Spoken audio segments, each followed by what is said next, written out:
Welcome back to Magoo's Reviews. All right, y'all. So Michael Eric Dyson has a very stupid take on the Kendrick Lamar and Drake battle. It's very stupid. I'm just going to say it like that. Anyway, before we get into the video, we just passed 1,000 subscribers. We're on the road to 10,000. We're going to hit 100,000. We're going to bet a million. We're going to claim it. It will happen. So we're going to speak life into it. I really do appreciate all my subscribers, man. So definitely like, share, and subscribe to the channel. Please like this video. It does a whole lot for my channel and the algorithm. I really do appreciate you guys. Anyway, y'all, this article's come from complex.com. It says Michael Eric Dyson scolds Kendrick Lamar for trying to de-black Drake. Check this out. The author and academic compared Not Like Us to Trump immigration policies. Michael Eric Dyson did. Jesus, bro.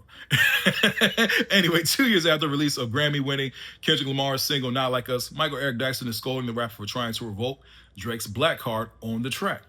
The author and academic appeared on Tuesday's February 24th episode podcast More Stories and reflected on the chart-topping Not Like Us, plus the beef between Kendrick Lamar and Drake.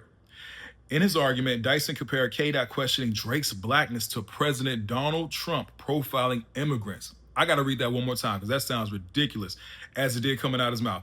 In his argument, Dyson compared K-Dot questioning Drake's blackness to President Donald Trump profiling immigrants. Around the 12-minute mark of the episode, Dyson called both rappers brilliant and ingenious before calling out their distinctions. This is Michael Eric Dyson's words. Most people would acknowledge Kendrick as a genius, but not Drake, right? Question mark.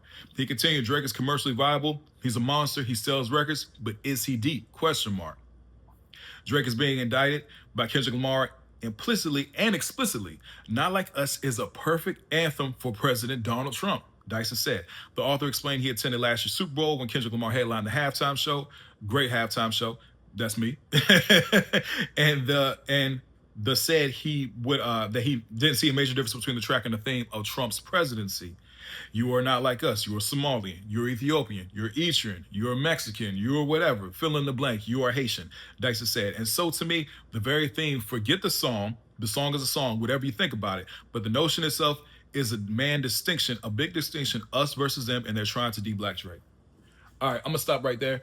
My take on this, I don't cuss on my channel, but for this one, I'm going to say what I got to say. Michael Eric Dyson, this is the epitome of talking out your ass. Michael Eric Dyson, this is the epitome of talking out your ass. Because here's the thing, man. Not Like Us, at the end of the day, here's another thing about battling. Here's another thing about battling, because, he claims to be a hip-hop fan and all that kind of stuff. He likes to quote rap lyrics and everything like that. Battling at the end of the day is all about angles. My father used to box, man. I'm a big boxing fan, man. MMA, all that, like combat sports. It's all about angles and how you attack your opponent at the end of the day, right? So here's the thing. We all know Drake has a history of dealing with that. You know what I'm saying? That's an angle. Yeah, I'm going to use that angle against him while I'm battling him, right? And then on top of that, let's keep it a buck. Drake also threw the PDF thing out there. Kendrick didn't say anything about him, when Taylor Made Freestyle came out. I'll take that angle and I'll use it against him. The thing was, the angles Kendrick used was very effective. It was very effective. And Not Like Us, it's a banger, it's a slapper. It's the biggest diss record of all time, right?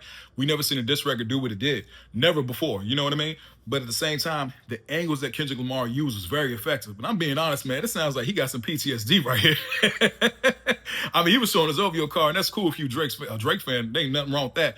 But I don't know, man. It sounded like when I was listening to that interview, it definitely sounded like some PTSD was triggering him or something like that. Like, oh, you ain't black enough. It sounded like, I don't know, homie. Maybe, who knows? Who knows? But that's just me. You know what I'm saying? But at the same time, as far as that, bro, it's like, look, man, you a Drake fan, that's cool. Ain't nothing wrong with that. But at the same time, everything you said, bro, bro, you were talking out your ass. Like, that sounds absolutely ridiculous. This is a battle. This is hip-hop, homie. If I got an opponent who does struggle with those identity issues and everything like that, yeah, I'm going to use that against him. And it was effective. It was effective. But at the same time, Not Like Us was more cultural. Because let's be honest, right? We all saw that Drake, yes, he really culturally doesn't understand, because his moves post-battle prove that, right? We never saw a rapper file a lawsuit, sue over a diss record. That's never happened. That's never happened on this stage and this level. You know what I'm saying? So to see Drake go and do that when he was on the losing side, because he didn't do that against Meek Mill, he won the battle. And that's why I said before, if Drake would have won the battle against Kendrick Lamar, he would never file that lawsuit. But the fact that he did proves that, yes, you're not like us, because you don't align culturally with our mindset. That's what Not Like Us truly was at the end of the day. Because I want to say Kendrick and Meet the Grams called Drake's son a black man. You know what I'm saying? So at the end of the day, Man, shut up, Eric. Like sometimes you gotta be like, yo, man, just be quiet, dog. You know what I'm saying? This is one of those times, like, I don't care who you are. You just gotta learn how to be quiet, bro, because it doesn't make sense. And the more you talk, hey man, it just proves one thing Kendrick said in Whacked Out Murals. I'm doing what COVID did. They'll never get over it. And it just proves it, man. Just be quiet, bro. Just be quiet. Anyway, please don't forget to like, share, and subscribe to the channel. Hope everybody has a blessed day, and I'll see y'all soon. Have a good one.